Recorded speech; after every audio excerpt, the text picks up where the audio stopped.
Voilà donc, c'est reparti. Je m'en vais comme ça prendre le métro pour l'UQAM où je vais composer en sécurité informatique. Donc ça recommence. Après mon examen, je vais vous parler d'un sujet dont vous avez souvent entendu parler ces derniers temps. Mais je vais ajouter une subtilité. Donc suivez-moi. Station Henri Bourassa.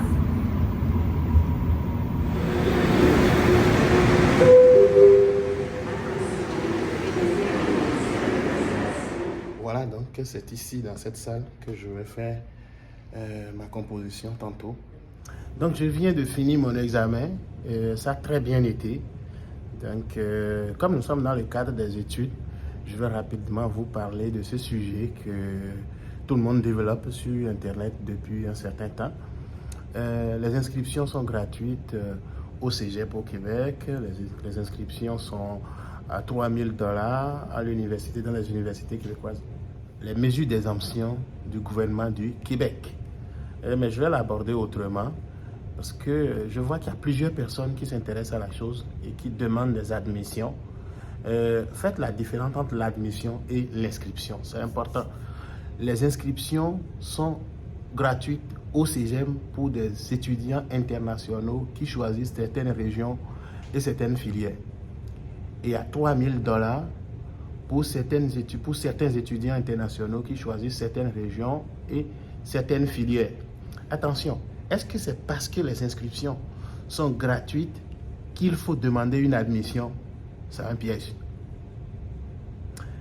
Il faut plutôt demander une admission, selon moi, si on a les capacités financières et la preuve financière d'aller chercher un visa, un permis d'études. Donc c'est de ça il s'agit. Sinon, vous enrichissez simplement les universités québécoises et les cégeps québécois, c'est tout, pas plus que ça. Parce que si vous n'avez pas la capacité d'aller chercher le visa étudiant, le permis d'études, votre admission ne servira à rien. Voyez-vous, donc ce n'est pas parce que les inscriptions sont gratuites qu'il faut aller faire une admission. Une admission quand même dans une université ici, c'est pas gratuit, c'est 150 $, 200 $. Il y a des gens qui demandent l'admission dans plusieurs universités. Et si vous comptabilisez tout, c'est 100 000, 200 000 francs CFA, si je parle en termes du franc ouest africain, que vous perdez comme ça. Donc, assurez-vous que vous avez la capacité financière et la preuve financière. Et sachez ceci, vous profitez seulement de cette mesure si vous êtes au Canada. Si vous n'êtes pas ici, si vous n'êtes pas au Québec, vous ne pouvez pas profiter de cette mesure. Donc, il est impossible d'en profiter de l'extérieur. Il faut s'inscrire ou il faut profiter de son inscription seulement une fois sur place. Voyez-vous. Et même si vous faites l'inscription et que vous n'obtenez pas le visa, de toutes les façons, l'inscription va être annulée. Voilà. Mais avant de partir, je vais tourner la caméra rapidement et vous présenter ces filières et ces universités concernées. Donc attention, ce n'est pas parce que l'inscription est gratuite qu'il faut demander une admission. Je le redis. Voilà, donc il n'y a plus vraiment rien de nouveau à dire sur ce sujet. J'en ai beaucoup parlé et tout le monde en parle sur Internet. Et moi, j'ai juste fait quelques analyses que j'aimerais apporter et partager avec vous. C'est ça. Donc, ici, c'est juste de vous montrer les filières et les régions concernées, c'est-à-dire les universités qui sont concernées par ces mesures. Donc, je ne me mettrai pas à lire tout ça.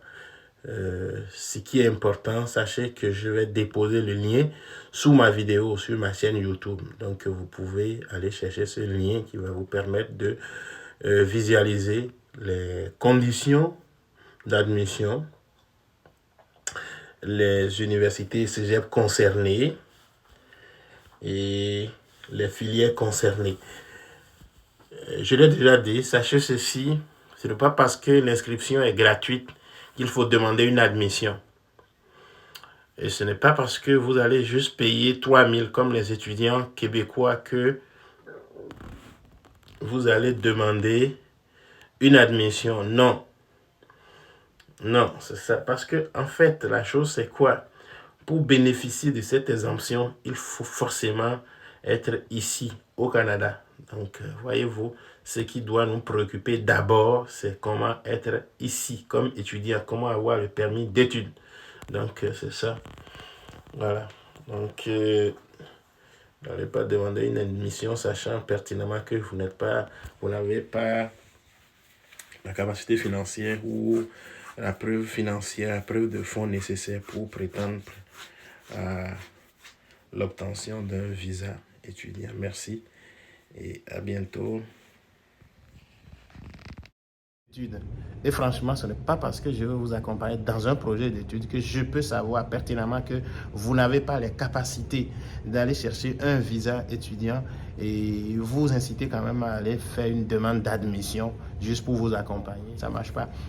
C'est un projet, je l'ai toujours dit, regardez très bien, est-ce que vous avez la capacité financière? Est-ce que vous avez les preuves financières? C'est ça, pour démontrer au gouvernement fédéral, à l'immigration, que vous allez pouvoir supporter vos études pour la première année, ou votre garant va pouvoir supporter vos études pour la première année. C'est important, c'est de ça il s'agit. Et c'est ça qui va d'abord vous motiver à aller voir, est-ce que je peux demander une admission dans un domaine, dans une filière, dans une région que j'aime. Donc c'est ça, il faut regarder. Attention, il y a un piège dans la chose. Merci. Partagez pour que les gens soient informés. Ce n'est pas parce que les inscriptions sont gratuites dans les cégeps et à $3000 dans les universités québécoises qu'il faut demander une admission. Non, merci.